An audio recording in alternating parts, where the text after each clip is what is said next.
Hello and welcome to Fidelity Connects. I'm Pamela Ritchie.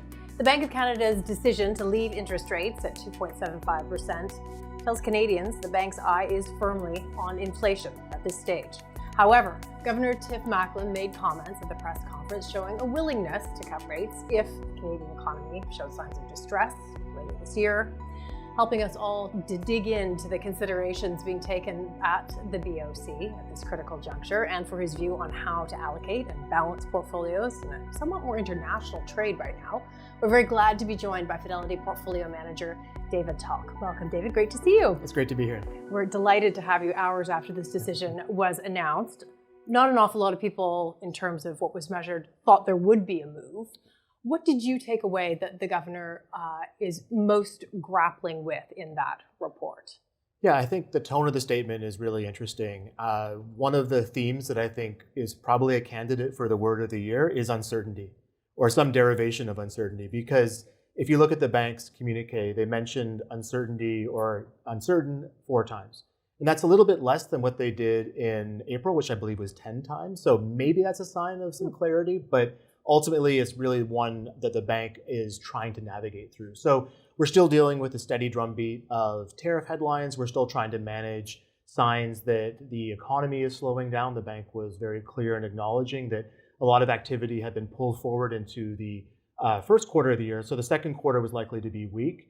And there's a pretty significant risk that the remainder of the year is weak. So that's something that the bank would want to respond to.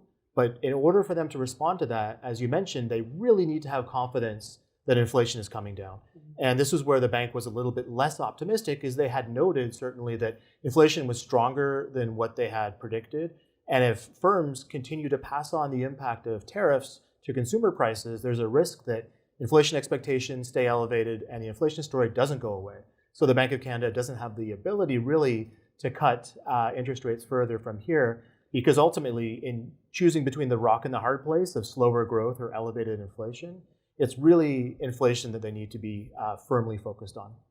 The bank also cut a lot leading up to this point, or leading up to the last point that they cut to. Would you call this where we are terminal, in the sense that we just might actually sit here for some time? Yeah, I think the Bank of Canada is trying to find that right balance. Estimates of a neutral or a terminal interest rate, I mean, it's very difficult in the best of times. And you're obviously in the midst of some pretty significant shocks and potentially a reshaping of how the economy is structured. So I think what was really interesting from the Bank of Canada's perspective, and it wasn't just in this meeting, but what they've done more recently, is that they don't even try to offer a forecast anymore. So they've moved from forecasts where you have sort of a discernible path for important economic variables to a world of scenario analysis. So now let's just say, well, we've got a good world, we've got a bad world, maybe we're somewhere in between, but that just gives the Bank of Canada a little bit more latitude to try to see how the incoming data is affecting their views, trying to respond to shocks. But the consequence of that, I guess, for us in the market is that there's nowhere close to the same kind of forward guidance as there would have been. So we, like the bank, like everybody else, are really trying to fumble through this period of uncertainty, there's that word again, to try to just figure out what the right balance of risk is. And that's something that certainly we're thinking about when we try to really focus on diversification and the funds that we manage, but also just trying to understand the world more generally. I think you have to have a broader mindset to understand the risks and work your way forward. I think you were mentioning you're taking a look at some trade data, trade deficit. I wonder if deficit will be up there for one of the contenders of words of the year. Trade deficits, but also obviously the deficits the U.S. is battling in its own market, making sure they're issuing debt in order to cover their deficits and so on. It's an ongoing story, and it's sent some ripples of concern through the global economy, certainly through the dollar. I wonder if we can kind of bring up the state of affairs in the United States as it pertains to how you are investing and taking a look at it from an asset allocation perspective. The US dollar is lower. There is a significant debt issue. And then, of course, all the tariff stuff. Exactly. Yeah. So before getting to the US, I think it's really important just to maybe focus on that trade data that came out earlier this morning. So that was for, at least in the Canadian context, that was the largest trade deficit we've ever seen. So close with to 7. The US? No, in total. But the vast majority of it was into the US. So $7 billion. And that was really the center of the storm when you think about the tariffs of Liberation Day being announced and what it really did to the auto industry. But it also, I think, underscores a point that Canada is trying to wrestle with. So when we think a little bit about Canada's plan in all of this, we have obviously really built our economy in a way that it exports to the US and really benefits from US strength. And we try now to think about ways we can diversify. So part of that will happen within Canada's borders, but also a big part of that would be to try to export to countries other than the United States. So in this trade data, we actually saw that exports to countries other than the US increased marginally, but it was just utterly swamped by that trade relationship with the US. So that kind of underscores the size of the task that the Canadian economy is trying to wrestle with. But let me come back to your question a little bit about the US and how we were thinking about the US. And I think this is a really important theme. So this is one of those things that I think can have implications, not just for the current electoral cycle or the current government, but really something that underpins a long-term view that we're taking with respect to the US. So if we take a step back and think about the last 20 or 30 years, it was really a world, I think, of US exceptionalism. And it was a world of emergent technology. It was a world where you saw a lot more globalization. And a lot of that was really benefiting the United States. So it really led rise to that longer term trend of US dollar strength and US exceptionalism. Now, what we've seen over a very short period of time is a pretty significant challenge to that US exceptionalism. Right. Some of it is certainly self-inflicted, and we can get into some of the policy mechanics that are behind that. But I think really the key takeaway for investors is that you really can't necessarily trust the US as much as you could previously. There are still great companies there. We still use a lot of active managers who are finding great ideas. But from an asset allocation perspective, especially as a Canadian investor, I think you need to be wary of what the currency is doing. So as we've saw the US dollar strength, certainly one of those dominant themes, but now I think we're in a period of prolonged US dollar weakness. You do? Okay. I do think That's that. massive. Yeah. So from where we sit, again, if you're holding securities in the US, you can't just think of that return in local currency terms. You now have to overlay the risk that the US dollar could continue to depreciate on a trend basis, and that will lower your returns in Canadian dollars. So that's something that we can certainly unpack further, but it has some pretty significant implications. So I'll just quickly sort of summarize how we were positioned around that. Oh, good. Yeah, because you had a pretty significant underweight to the Canadian dollar based on all those reasons of us being right next to it and, of course, the currency being so relative. Yeah, so on the Canadian dollar relative to the US, I mean, we've trimmed that underweight pretty sizably.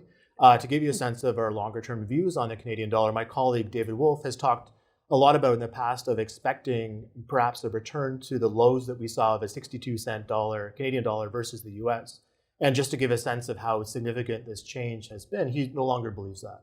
And I think that's a view that I share as well, that the balance of risk for the Canadian dollar is probably to move higher from here. So as a result, we've really trimmed that underweight we had to the Canadian dollar.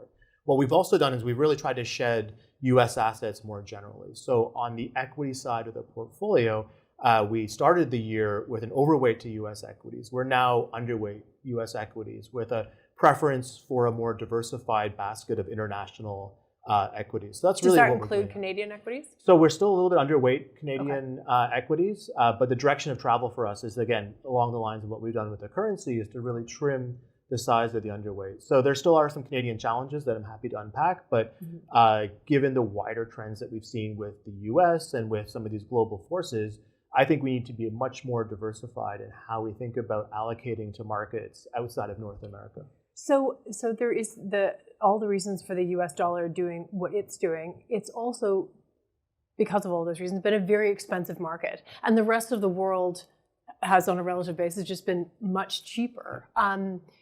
For a long time, that was a value trap, or enough people thought that it didn't really take root.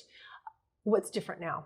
Yeah, so misvaluations or value differentials, I mean, they can exist for quite some time. I mean, the US had been very expensive for a really long period of time. As you mentioned, Europe and other markets had been cheap, but you could say that those markets were expensive and cheap for a reason. So the fundamentals were there. So the reason why the US was so expensive was that was where earnings was. That was where the growth was strongest. And by contrast, Europe and other markets around the world really didn't have those tailwinds going for them. So that misvaluation, I mean, it can persist until you get a catalyst. Sure. So, the change in US government and their policies that have followed is a clear catalyst to remind people of, well, these markets are very far apart in relative valuation, but now we have a reason to maybe think that the US is not doing as much to sort of promote that theme of American exceptionalism. And at the same time, there's some sense that there's a theme of galvanization happening in other economies around the world where after periods of very weak sort of anemic growth, you're getting some catalyst of stuff starting to go in the right direction. So that valuation differential can converge very quickly, which is really what we've seen. And we've adjusted our portfolio positioning to try to capture that trend continuing. Is, in terms of your allocation and positioning, is it still roughly 60-40 equities still, but maybe equities elsewhere? Is that? Yeah, so that's one of the themes that we started the year with, where we were more overweight equities. We still had a relatively positive view, at least in theory, of what the U.S. administration was able to do for the economy, unleashing animal spirits, deregulation, all that stuff that you would think would take a reasonably healthy starting point for an economy and just allow it to extend further. But the unfortunate reality is that we've seen each of those sort of advantages being challenged. So what we've tried to do, and this is, again, a couple of months ago at least, is that we've really tried to take some of the risk out of the portfolio. So instead of being overweight equities relative to bonds, we're more or less an equal allocation. There's a lot of other stuff that I talked about that's going on under the surface within equities and then within bonds, but generally speaking, try to just take your overall risk profile down. Just given the type of volatility that we've seen, I think it's exceptionally difficult to try to make a strong call as to having a large overweight to equities, just given some of these risk events that are still out there. So is there an equity risk premia that is, one, is it being built in slowly, and two, will it just snap in at some point? I mean, I'm sort of curious how that usually occurs. Yeah, no, it happens very quickly. And I think we've already sort of seen a lot of that sort of premium repricing where you realize that, yes, the US has weakened pretty substantially. We've seen much more strength in other markets. And I think that's also just trying to understand the predictability of that. I mean, it's very, very hard to call when you're living in the moment, in the same way that we're talking about this sort of secular regime change of a period of US dollar strength to a period of US dollar weakness. So the takeaway for us is that if you don't have that clarity, and I don't think anyone truly does, it pays to be diversified. So one of the things that's helped us over the course of this year is that we've seen markets fall pretty dramatically through April, rebound through May, is that if we've maintained that degree of diversification, we've weathered through a lot of that volatility. And I think that's why people like to use the funds that we manage, is because we keep you in the market. We keep you invested. We don't force you to make a decision as to saying, okay, now I want to go all to cash, because that's a hard decision to make. But it's also a harder decision to say, okay, I'm now in cash. When do I get back into the market? So by keeping you in the market and keeping you diversified, I think that's really the fundamental appeal of the type of funds that our team manages. I mean, that was a proper V bottom there that we saw. I mean, we're right back. And so maybe you could just give us a little bit on how you did navigate that, because I think you spoke before April that the world is changing and you, to an extent, need to hold things steady, but you also need to recognize what's going on. Exactly, yeah. So, I mean, we've always said that you don't want to overreact to the headlines, but also you don't want to underreact to when something more substantial has changed. And I really think that, again, talking a bit about that theme of US exceptionalism going away, that theme of maybe some galvanization happening elsewhere in the world, you want to be able to try to manage that. So, again, the three things that we've really done over the course of the year is first is to take it down the overall risk profile, just acknowledging that higher level of policy-driven uncertainty that I don't think anybody has an edge on calling, tweet by tweet. That's impossible to do. So that's the first thing. The second thing was that, again, that rotation of our equity allocation away from the US, more towards international markets, again, filling in a bit of the Canadian equity underweight as part of that. Then the third thing is just recognizing some of the risks around inflation in a less globalized world. Yeah. We've always held gold. We've always held other forms of inflation protection, but just adding to that a little bit. It's also a hedge against ongoing geopolitical risk, which is continuing to bubble under the surface. And also just making sure we've got that allocation into liquid alternatives. So we actually re-upped a bit of our allocation into those liquid alternatives, just to really, again, preach the theory of diversification and looking for asset classes that are not diversified or not correlated to either stocks or bonds. So it's that type of expansion of our building block set that we're looking for to, again, keep you invested and keep you diversified. So some of these are long, short mandates. We keep hearing actually market neutral. Right. I mean, you can understand why people might be wanting some market neutral right now. But is that what's in that alternative bucket? Yeah, so we're using those three capabilities managed by Brett, Dave, and Dan. So there are allocations in there. We've been using them for a while now. And it's something that, again, it's primarily there not to necessarily change the whole profile of the fund, but just to give you that extra degree of diversification. Okay, let's come back to the inflation story and ultimately the world sort of struggling with this and the reasons for it. There's certainly a deficit discussion in the United States, but as reaction to the tariff situation and a changing sort of supply chain initiative, countries are letting fiscal funds flow, or it looks like they're promising to anyway.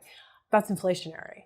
Yep. So ultimately, some of that could be good for equities. But again, is there a volatility to that? Is there something more stable when you see Germany committing to spend X? Does that mean less volatility in the inflationary story there versus somewhere else? Tell us how you sort of look at that fiscal story. Yeah, I think the fiscal story, in addition to the themes that you've spoken about in terms of globalization going in reverse, I think all of that does contribute not just to the risk of higher inflation, but a lot more volatility within inflation. Okay. And that volatility in inflation is something that we're very, very mindful of, but I'll come back to that in a second. So just thinking about the fiscal profile, yeah, I think it's really something that a lot of countries are trying to do right now.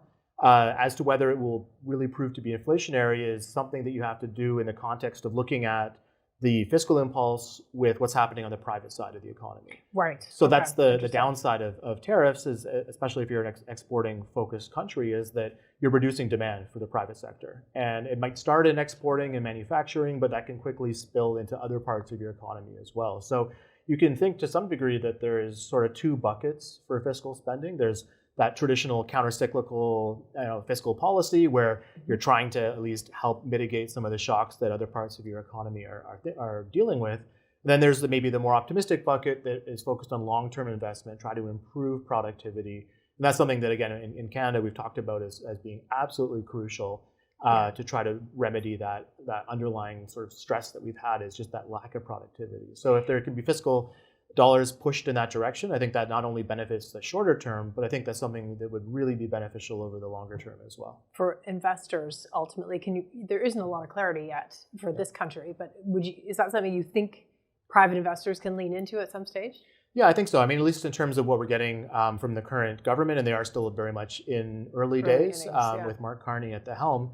I think it's a bit of a show me moment. I think we'll see again when a budget is eventually released, and we'll get a sense of the numbers behind it, but at least from the speech from the throne, there is at least a sense of the priorities. And I think there is the recognition that at its core, Canada is a commodity-focused country and trying to improve investment within that part of the economy.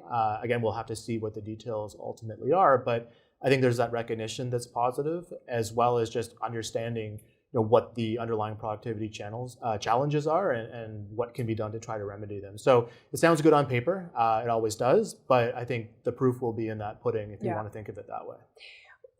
Commodities have often forever been, I don't know if it's forever, but they've been a hedge against inflation. It's been one of the hedges that you can look at against inflation. They were always priced in the US dollar. Just curious about how you see that. Certain assets are having less correlation with the US dollar. I don't know if commodities writ large becomes that. But does it change the way you would use commodities in an inflationary environment within your asset allocation? Yeah, no, we've maintained that allocation into commodities. So that'll show up in sort of two ways. I mean, there's primarily a gold holding, which again is a little bit distinct from your more traditional commodities. Right. But actually one of the interesting developments is that as we become a little bit less pessimistic on our views of Canada, we can actually get that commodity exposure more implicitly through our holdings of Canadian equities, as opposed to necessarily trying to find ways to get sort of more of a global commodity allocation. But I think generally speaking, and this goes back to the notion of inflation volatility, is that you need to find ways that can try to protect the essence of a balanced fund, which is that correlation between stocks and bonds that traditionally has been negative, which makes a balanced fund work, but has become more positive as you've got more volatility in inflation. So for a while, we were relying on U.S. dollars to provide that. That really isn't as viable in a world where we think the U.S. dollar is going to move lower. So now we have to not only be more globally diversified in terms of different equity regions, but also there's more of a role for commodities and gold to try to at least provide that correlate or that protection against equity market risk that all of these funds are exposed to. Is the U.S. market fully valued? I mean, it's sitting at pretty much all-time highs here. Right. So fully valued?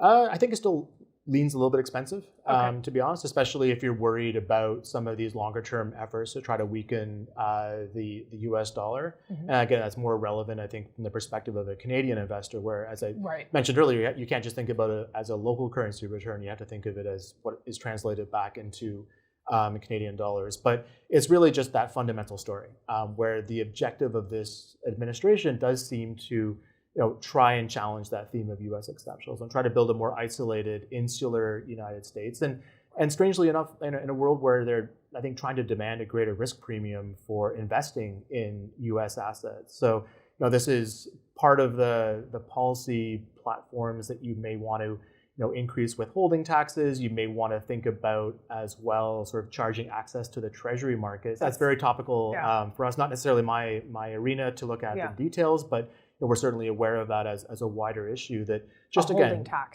speaks to a challenging environment for international investors when you think about the United States. And at some point, even if there's lots of good companies in the United States, all of those other overlays just make it a better option to go further afield. Right. So interesting. Yeah. No, that's okay. So I think you've sort of answered that one. Would you consider putting a small portion of Bitcoin ETF in your portfolios? Maybe you already do. I don't know.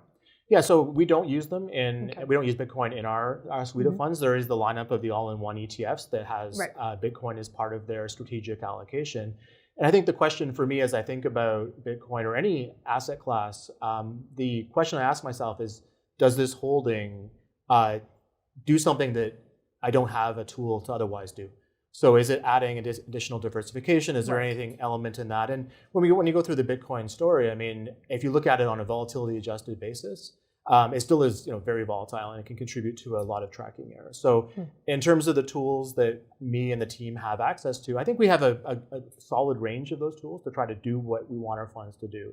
So at this stage, you have a lot of tools. Yeah, absolutely. Up at your offices there. Yeah. Yes. So there's less of a need, at least thinking that Bitcoin could plug a hole that exists in the lineup of funds or lineup of building blocks that we use within our funds. It's fascinating allocation story for you to fill us in on. So here's a very specific question about real estate in Toronto. What's your view on real estate? Can real estate in Toronto be a hedge against inflation? They want to know about your house. Is your house a hedge against inflation? It's not quite for sale yet, but for the right price, we should talk. But I think ultimately, if you look at the long-term characteristics of real estate, especially over a long horizon, it has proven to be a hedge against inflation. I mean, Toronto specifically, I think there's a pretty significant demand and supply imbalance that exists right now.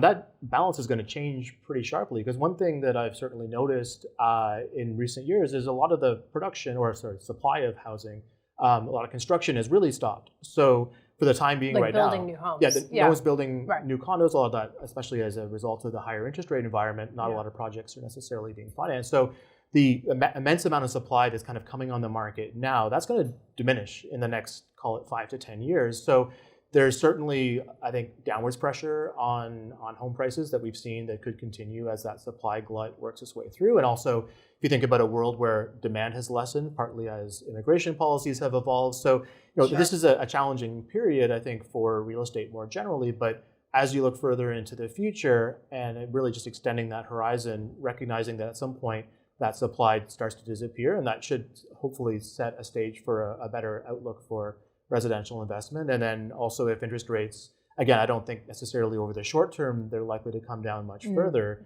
But if there's a more favorable interest rate environment, that could also sort of accelerate that pace of healing. Right. Okay. Really interesting.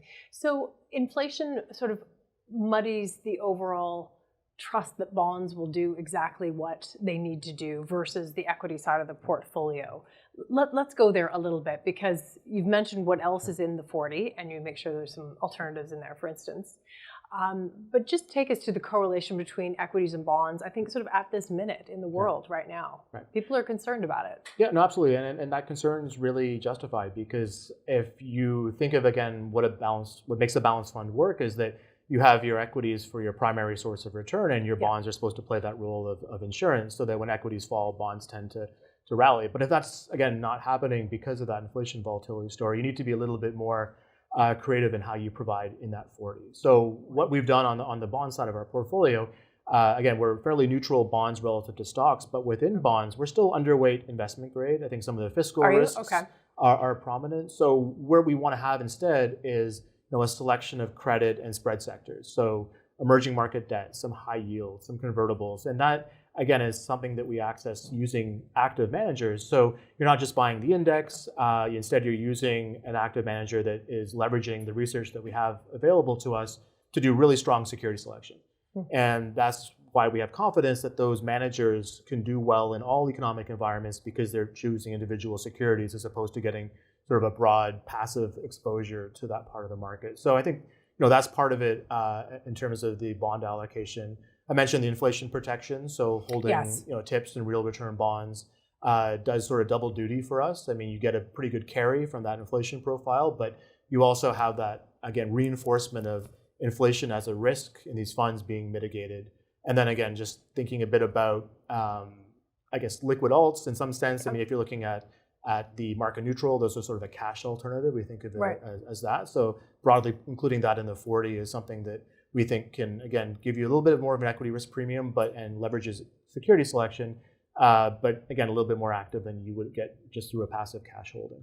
This is a fascinating moment. It must. I mean, I guess all moments are interesting. You love your job, but is there something particularly interesting about this moment? I mean, it does feel like we're in a bit of an interregnum. Yeah, no, absolutely. I mean, when we've talked a bit about understanding the regime. Yes. So again, with the benefit of history, you can easily point to these moments in time where, that was obvious that this was a shift in US dollar dominance, or this was a shift in geopolitical order. But living through it on a day-by-day basis, I mean, it's much harder to call, but as a pure intellectual exercise, it's absolutely fascinating. And this just is more than looking at the markets or looking at economics. I mean, this is political, this is social, this is everything else that goes into basically how the world operates. So trying to tease out the relationships, try to understand all of the consequences of decisions that are made today. I mean, that's absolutely fascinating, and gives me a lot of motivation every day to take that analysis and apply it to the funds that we manage. Yeah, it must be so interesting on top of being extremely important for everyone joining you here today.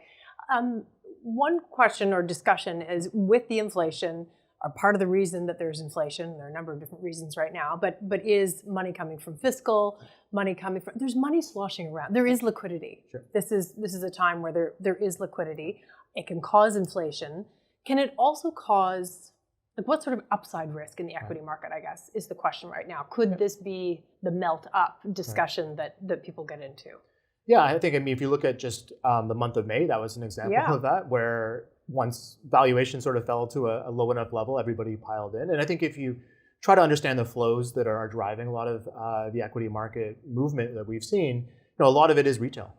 So there does seem to be a fair bit of money that's still on the sidelines that wants to chase the market higher. I have a certain amount of sympathy for that type of argument, because you are trying to sort of see these companies, and when something gets cheap, especially relative to its recent history, you want to pile in. So that's definitely a theme that our underlying building block managers are exploiting. So again, we're using active managers, across all of our different holdings, our building block holdings. So they see this environment as really good for active management. They see lots of opportunities, lots of mispricings in individual securities. So I think they're really the ones that are best suited to operate in this environment. And from where we sit, we're mindful of overall market liquidity. And I think there's one thing that central banks learned from prior crises, is that liquidity is vitally important. So from 2008 on to today, what central banks have done is they've built all of these backstops into the system, making sure that if there's ever any issues with liquidity, they stand ready to just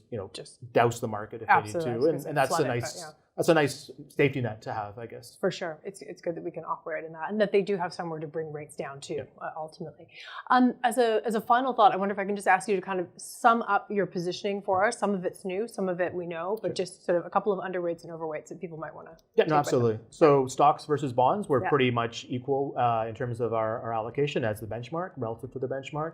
But if you go under the surface on the equity side, so we're modestly underweight Canada, we're more significantly underweight the United States, and that balances an overweight we have to international stocks as well as some emerging market stocks. We continue to hold a gold allocation out of benchmark, so that sort of summarizes the equity side. And then on the bond side of the equation, we're underweight investment grade, still overweight credit as well as inflation protection.